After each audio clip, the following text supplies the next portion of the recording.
John. Hey, David.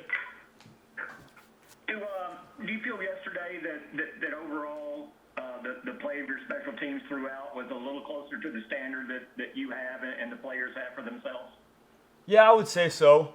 We didn't have a lot of snaps, but on a couple of opportunities we had to return, a couple kickoffs, rush a punt, cover some punts, cover some kickoffs. Really, we got live ball work on all four phases. So I've always felt all along that we're improving, and whether or not it shows it on game day, I can sense it and I can see it on the practice field. And so I would hope we continue to trend upwards. Yesterday there was a couple moments of some pretty good plays, and I like the guys' energy regardless of what the score was. And I told him today that that's important because how we play has no bearing on the score. So that's something that I liked. Hey, John, those of us who've been around longer with the Cowboys than we care to admit remember something Bill Parcells used to say, that confidence comes from demonstrated ability. And so my question is, how does a staff go about engendering confidence among teammates when you have either a really young guy or someone who's new to the roster? I'm thinking specifically of Ben DiNucci, who's maybe run some scout team, or is it similar to like a kicker where until it's time for them to go out and perform, it's like out on the field because the teammates don't really get to see everything that they do in practice. So how do you go about getting that confidence level? Yeah, that's a great question. I think it's probably two-part. One is coaches schematically asking somebody to do something that they feel confident in and that play to their strengths, really regardless of whatever position they play. And the second one is for the coaches and also the veteran leaders to let that young guy know that we got your back. Don't think too much about it. Go out there and give him hell and kind of just let him play without having to worry about, thinking about all the things that could happen, because there's a lot of stuff that sure could happen.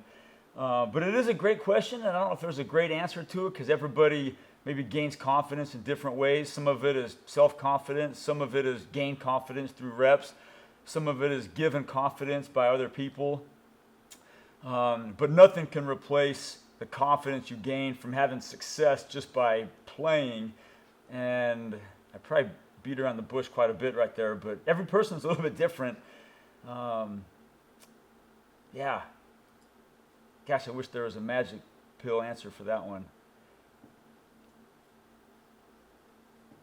There's CJ's penalty on special teams, and going back to that energy, how do you coach them to keep having that energy, but maybe a second or two later?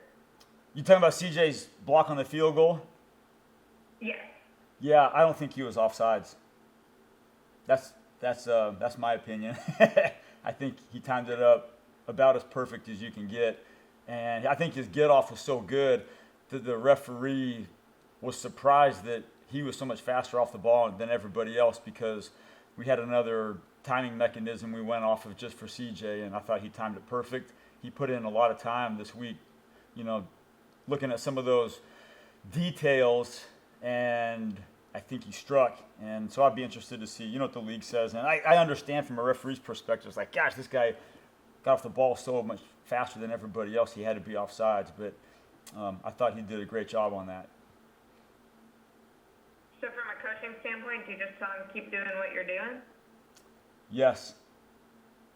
Yep. And, if somebody makes a penalty or a mistake unintentionally, but it's a legitimate mistake or penalty, or if somebody's, negligent and makes a foolish one, then yeah, obviously that's addressed. But sometimes, a guy makes a heck of a play or a block or a get off, and they're flagged for it. But you look at the film and it's like, gosh, man, that was great stuff. And maybe the ref missed it, or maybe we got to just change up a little bit. But that was one of those where I just think he nailed it.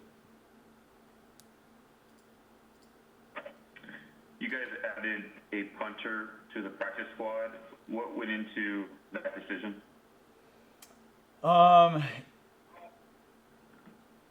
Having just an emergency backup just in case of any of our specialists going down. Hunter Niswander, he can punt, he can kick field goals, and he can kick off.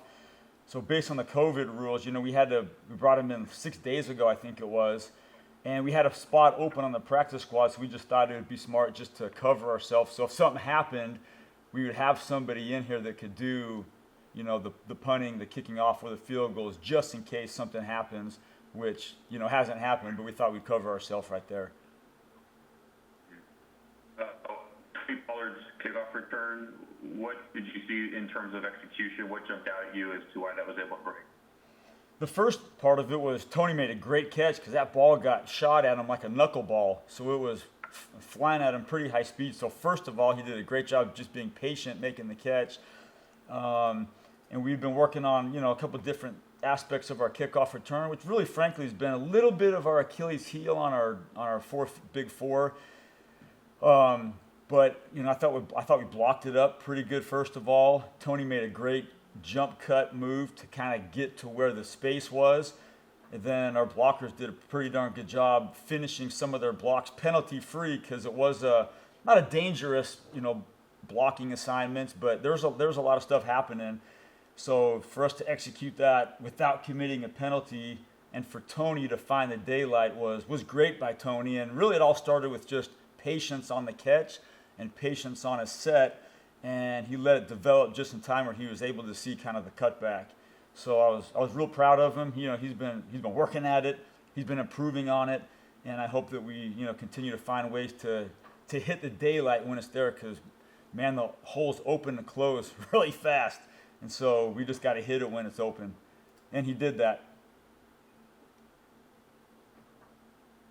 Yeah, John, you mentioned that CJ was using a different mechanism on that rush on the block attempt. Without giving away trade secrets, are you talking about, was he like going off the play clock, or had you guys identified something with some pre-snap movement with the long snapper? And the reason I ask is not to give away trade secrets, but I think fans would find it instructive, some of the minutia that you put into the individual plays. Yeah, no, I'm a huge football fan, so I like to hear all about that too. How can I answer this without giving away trade secrets? There's 11 people on the field, and the ball isn't the only indicator of, giving you a head start on the snap. It could be an O-lineman, it could be the snapper, it could be the kicker, it could be the holder, it could be the play clock. So I'm trying to be honest with you. Every game, there's little tiny, like you said, minutia that we look for that might give us just an edge, and every game is different where that can come from. In some games there's nothing, so it's just straight ball, but it also requires the right situation. We'd never do that if it was 4th and less than 5, or in a 4th and 6 in a tight game where they maybe change their mind and go for it on 4th and 1 if you get called for offsides. So we just felt like we had something, and it was the perfect situation. And man, golly, he hit it. He got his whole hand on it, and it still went through. And they can't pick that flag up, so it was a flag either way. But we're just looking for opportunities for ways to make plays to somehow spark our way back into it. And sometimes we got to take a chance, and we did that. And for anybody that's a fan, watch the field goal and see if you can't find your own. And if you find something on an indicator, then send it to me, please, because I'm always looking. Well, kind of the old joke with longtime Cowboy fans was, if you remember Robert Newhouse, the fullback, if he had his mouthpiece in, he was lead blocker for Dorsett. And if he had it out, it's probably going out on a route. So that was the old tell back in the day. There's a lot of them. If you gotta search for them. It's the needle in the haystack, but there's always a needle in a haystack. Yeah. Thank you very much. Thanks.